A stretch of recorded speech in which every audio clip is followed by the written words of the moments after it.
Mr. Speaker, thank you.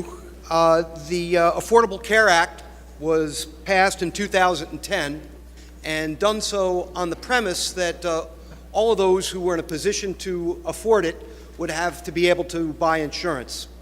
I mean, you don't have to be an actuary to figure out that if you have health insurance that doesn't include a big group of healthy people, that it will soon drive to the point of prices that are just overburdensome. Just recently, with the federal government having passed its tax reform measures, beyond the burden to New Jersey of the elimination or reduction of the SALT deductions to $10,000, we also are now stuck with the fact that there's no more individual mandate. In New Jersey, last year there were 244,000 individuals that picked up the bronze level, if you will, the minimum, through the Affordable Care Act. There were another 188,000 New Jerseyans who chose to, if you will, pay the $600 penalty. The fact that there will no longer be that individual mandate has been predicted to put New Jersey and the premiums for the individual and the small group to the extent of a 90% increase. I want you to think about that. 90% increase. And the impact totally, that's 681,000 of us New Jerseyans, of our constituents, of our neighbors, that will be impacted if this was to stay.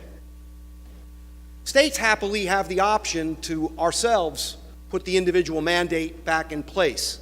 And that's what this bill proposes to do. And why is that so important beyond the fact of that 90% increase in premium? Think about just uncompensated care. The year after the Affordable Care Act went into place, before it kicked in, this legislature had to allocate in excess of $1 billion to charity care. This last budget cycle, that number was reduced to about $450 million because of the effectiveness.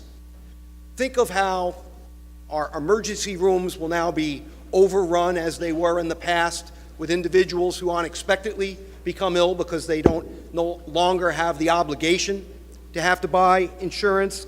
Think of the Medicaid costs that will then be caused based upon the current state of the law if we were not to move without action.